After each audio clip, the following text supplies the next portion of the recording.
الحمد للہ رب العالمین والصلاة والسلام علی نبینا محمد صلی اللہ علیہ وسلم وعلی آلہ واصحابہ اجمعین ومن تبعہم بإحسان الی یوم الدین۔ معزز سامعین کرام، رمضان کے عشرہ اخیرہ کی طاق راتوں میں وعظ و تقریر، اس سلسلے میں بہت سارے لوگ فتویٰ دینے لگ جاتے ہیں کہ رمضان کے آخری عشرے میں جو مساجد میں تقریر و وعظ کا اہتمام کیا جاتا ہے یہ سراسر بدعت ہے اور غلط ہے۔ یہ رات تو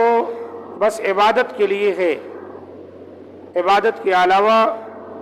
اور کچھ نہیں کرنا چاہیے۔ تو اس سلسلے میں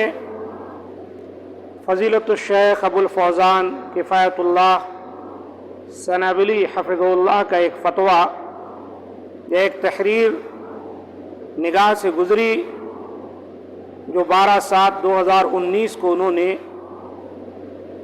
پوسٹ کی ہے نیٹ پر۔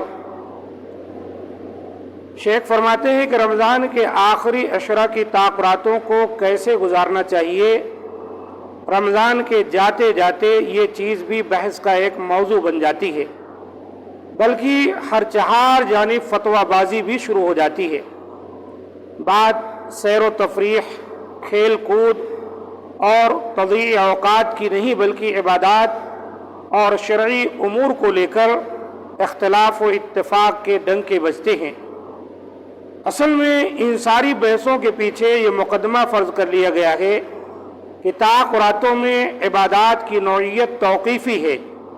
یعنی ان راتوں میں صرف انہی عبادتوں کو انجام دے سکتے ہیں جنہیں ان راتوں میں انجام دینے کے لیے صریح دلیل موجود ہو۔ شیخ فرماتے ہیں ہماری نظر میں یہ مقدمہ ہی درست نہیں، جس سے ساری الجھنیں پیدا ہو رہی ہیں، یعنی ان راتوں میں مطلوب عبادات کی نوعیت توقیفی نہیں بلکہ اختیاری ہے۔ ہمیں قرآن و حدیث یا اقوال سلف میں ایسی کوئی بات نہیں ملی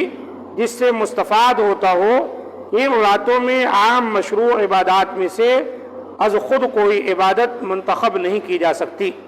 بلکہ ان راتوں میں کسی بھی عبادت کو اختیار کرنے کے لیے دلیل درکار ہوگی۔ قرآن و حدیث کے نصوص اس بارے میں دیکھیں تو معلوم ہوتا ہے کہ اللہ اور اس کے رسول صلی اللہ علیہ وآلہ وسلم نے ان راتوں میں کسی بھی خاص عبادت کی پابندی نہ بتلا کر عمومی طور پر کوئی بھی مشروع عبادت انجام دینے کی ترغیب دلائی ہے۔ قرآن میں سورۃ القدر میں شب قدر کی عبادت کو 1000 مہینوں کی عبادت سے بہتر بتایا گیا، لیکن یہ تعیین نہیں کی گئی کہ شب قدر میں کس نوعیت کی مشروع عبادت انجام دینی ہے۔ احادیث میں ہے شب قدر اور طاق راتوں میں عبادات کی ترغیب ملتی ہے، احادیث میں ہمیں شب قدر اور طاق راتوں میں عبادات کی ترغیب ملتی ہے، لیکن کوئی حد بندی یہاں بھی نظر نہیں آتی۔ لہذا ان راتوں میں ہر وہ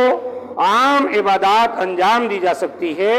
جو کتاب و سنت سے عمومی اوقات کے لیے ثابت ہے، مثلا نفلی نمازیں، صدقہ و خیرات، تلاوت قرآن، ذکر و اذکار، دعا و استغفار، تسبیح و تحلیل، تکبیر و تحمید، صلاۃ و سلام، احسان و ہمدردی، دعوت و تذکیر اور امر بالمعروف اور نہی عن المنکر وغیرہ۔ نیز چونکہ ان راتوں میں دیگر شرعی امور کی اصلاً ممانعت بھی وارد نہیں ہے جیسے وعظ و تقریر وغیرہ، لہذا ان چیزوں کو محض اس وجہ سے ناجائز کہنا غلط ہے کہ ان راتوں میں ان کے جواز کی صریح دلیل موجود نہیں ہے، کیونکہ ان راتوں میں اصل حرمت نہیں، نہ مشروع عبادات میں نہ دیگر شرعی امور میں، اس لیے ان راتوں میں ہر عام عبادت انجام دی جا سکتی ہے اور ہر وہ شرعی کام بھی کیا جا سکتا ہے جس کا دینی فائدہ محسوس ہو، جیسے وعظ و نصیحت و تفسیر قرآن وغیرہ۔ اب ان امور کو انجام دینے والے کی ذمہ داری صرف اتنی ہے کہ وہ کتاب و سنت سے ان کاموں کو عبادت یا شرعی امر ثابت کر دے، باقی خاص ان راتوں میں ان امور کی انجام دہی کے لیے کسی خاص و صریح دلیل کی ضرورت نہیں، بلکہ جو شخص ان امور کے خلاف بات کرے اس کی ذمہ داری ہے کہ ان راتوں میں ان کی ممانعت پر دلائل پیش کرے۔ واللہ عالم۔ واضح رہے کہ طاق راتوں میں مساجد کے اندر پوری رات یا رات کے اکثر حصوں کو واضح تقریر کی نظر کر دینا، جس سے نہ صرف یہ کہ عبادت کی غرض سے مساجد کا رخ کرنے والے حضرات پر سکون عبادت کے مواقع سے وہ لوگ محروم ہو جائیں، بلکہ مساجد میں موجود معتکفین کی عبادت بھی خلل انداز ہوں، تو اس طرز عمل کو درست قرار نہیں دیا جا سکتا۔ لیکن مناسب وقت اور مناسب ترتیب کے ساتھ اگر طاق راتوں میں کچھ وعظ و نصیحت کا بھی اہتمام کر لیا جائے تو اسے بھی بدعت و ناجائز اور حرام کہنے کی بھی کوئی وجہ معلوم نہیں ہوتی۔ یہ شیخ کا فتویٰ بہت اہم ہے، اس کو سمجھیں۔ شیخ نے یہاں پر دو باتیں ذکر کی، ایک توقیفی اور ایک اختیاری۔ یعنی شریعت میں کچھ عبادات ایسی ہیں وہ توقیفی ہیں،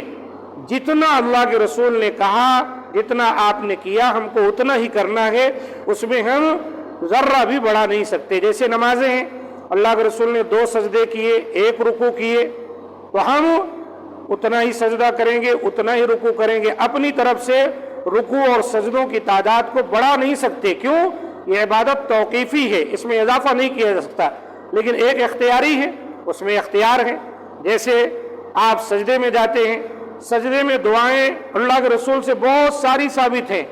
آپ کو اختیار ہے جو دعائیں چاہیں پڑھ لیں، سبحان ربی الاعلیٰ پڑھ لیں، اسی طرح جو ہے سبوح قدوس